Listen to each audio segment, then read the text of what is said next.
আমাকে technical team detail feedback নাই, because তারা এখনও ওদের ভিডিও বলেন সব কিছু নিয়ে তারা কাজ করছে এবং রিপোর্ট ফাইনালাইজেশনের পর্যায়ে আছে। আমাকে প্রাথমিকভাবে যেটা বলেছে যে আমাদের আন্ডার-23 যে টিমটা হবে সেখানে মোস্ট লাইকলি ওনারা একজনকে বা দুজনকে ডাকবে। আই থিঙ্ক একজন মোটামুটি তারা চিন্তা ভাবনা করেছে, তারা স্ট্রংলি রেকমেন্ড করবে যেই কোচ হন। আর বয়সভিত্তিক দলের জন্য একজন করে চিন্তা করেছে, আর নেক্সট ইয়ার যেটা আমাদের আন্ডার বয়সভিত্তিক টুর্নামেন্টগুলি হবে সেখানের জন্য প্রায় 4-5 জনকে তারা প্রাইমারিভাবে সিলেক্ট করার বলা তো ভুল হবে, বাট ডেফিনেটলি তাদেরকে সে বলা হয়েছে যে আপনাদেরকে আমরা এই টুর্নামেন্টের জন্য মাথায় রাখছি, এবং তাদের সাথে তারা নিয়মিত যোগাযোগ রাখবে এবং একদম মান্থলি প্রোগ্রেস দেবে তাদের থেকে, যে তারা কী কী খেলছে না খেলছে সেটা ভিডিও কালেকশন করা শুরু করে সব কিছু। সো আমার মনে হয় ওভারঅল আপনি বলতে পারেন যে আন্ডার-23তে আমরা হয়তো একজনকে বা দুজনকে দেখতে পারি ক্যাম্পে, তারপর তো তাকে যোগ্যতা দিয়ে 23তে আসতে হবে, এবং বয়স ভিত্তিকে হয়তো একজন আসতে পারে এই বছরের শেষে। আর নেক্সট ইয়ারে আমরা অ্যাটলিস্ট 4 থেকে 5 জন এই ট্রায়াল থেকে আমরা পাবো যাদেরকে ক্যাম্পে ডাকা হবে ইনশাল্লাহ। টাইলক্স টয়লেট ক্লিনার, যার অ্যান্টিব্যাকটেরিয়াল এজেন্ট টয়লেটের কোনায় কোনায় পৌঁছে 99% জীবাণু ধ্বংস করে। অবশ্যই আমি প্রথমে এই ক্ষেত্রে একটু বলতে চাই যে এই ট্রায়ালের সবাই ট্রায়ালের রেজাল্টটা নিয়ে আলাপ করছে, বাট আমি একটু ট্রায়ালটাকে অন্যভাবে দেখতে চাই।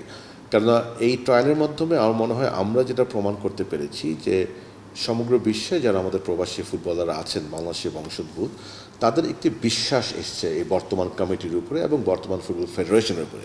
সেই জন্য কিন্তু তারা নিজ খরচে এত দূর এসে তারা ট্রায়ালটা দিয়েছে।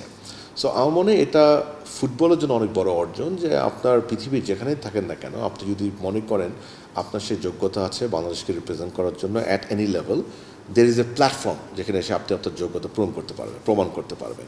সো এই ট্রায়ালটা আমরা নিয়মিত করব, যেহেতু আপনি জানেন ইউরোপ আমেরিকা যারা থাকেন তাদের সামারটাই বন্ধের সময় লম্বা বন্ধ পায়। সো ডেফিনেটলি প্রতি সামারে আমরা এই ধরনের আয়োজন করবো, এবং এবছর আমরা পেয়েছি 48 জন। আমি আশা করবো সামনে এটা আরও বাড়ে, এবং আমরা আশা করবো আরও ভালো ভালো প্লেয়ার যারা এসছে তাদের মানের প্লেয়ার যেন আমরা আরও পাই বিভিন্ন লেভেলে বিভিন্ন এজের। আর উইন্টারে যদিও বা বন্ধটা খুব কম থাকে, 3 উইকস ক্রিসমাস বন্ধ থাকে, সেই সময়টা করার সম্ভাবনা কি যায় না, বাট প্রতি সামারে এই ধরনের একটা ট্রায়াল আমরা আয়োজন করবো। আপনাকে একটু বুঝতে হবে যে এই ক্যাম্পটা এই ট্রায়ালটা কিন্তু আমরা আয়োজন করিনি, মানে আমরা ইনিশিয়েটিভ নিইনি, এটা কিন্তু তারা অনুরোধ করেছি, তাদের জন্য আমরা ব্যবস্থা করেছি। মানে আমাদের অভিজ্ঞতা ভালো হয়েছে আলহামদুলিল্লাহ। তাদের প্যারেন্টসদের অভিজ্ঞতা, তাদের অভিজ্ঞতা আমি যেটা আপনাদের মিডিয়াতে দেখেছি, তারাও খুব ভালো পজিটিভ ফিডব্যাক দিয়েছে। সো ডেফিনেটলি এটা আমরা এখন থেকে আমরা আয়োজন করবো নিজে থেকে, আমরা নিজেরা পাবলিসাইজ করবো যে এত তারিখ একটা ট্রায়াল হবে, তোমরা যে যেখানে আছো কারা কারা ইন্টারেস্টেড তোমরা তোমাদের প্রোফাইল আমাদেরকে পাঠাও। এবং আমি বিশ্বাস করি এই ট্রায়ালের মাধ্যমে প্রতি বছরই আমাদের একটা ভালো সংখ্যক প্লেয়ার আমাদের জাতীয় বিভিন্ন এজ লেভেল দলগুলিতে ইনশাল্লাহ আমরা ইনক্লুশন করতে পারবো ইনশাল্লাহ। আমাদের মূলত 4 জন নারী ফুটবলার যারা বাইরে আছেন তাদের সাথে আমাদের ডিরেক্টলি এবং ইনডাইরেক্টলি যোগাযোগ হয়েছে। তার মধ্যে 2 জনের সাথে আমি ডিরেক্টলি যোগাযোগ করেছি, বাকি 2 জনের নাম শুনেছি, বাট আমার সাথে এখনও কোনো কন্ট্যাক্ট হয় নাই। সো যে 2 জনের সাথে যোগাযোগ করেছি, একজন she is very young, so তাকে আমরা আমাদের সেপ্টেম্বর অক্টোবর আমাদের যে বয়সভিত্তিক যে টুর্নামেন্ট আছে সেই দুটো টুর্নামেন্টে আনার জন্য তার সাথে কথাবার্তা চলছে। উনি যেহেতু স্টুডেন্ট এবং উনি ওখানে একটা একাডেমিতে আছে, সেখান থেকে ছুটি পাওয়ার একটা ব্যাপার আছে, but we are in touch. So আমরা আশা করছি দুটোর একটিতে ডেফিনেটলি ওনাকে হয়তো পাবো ইনশাল্লাহ আমরা, if not in the both the tournaments.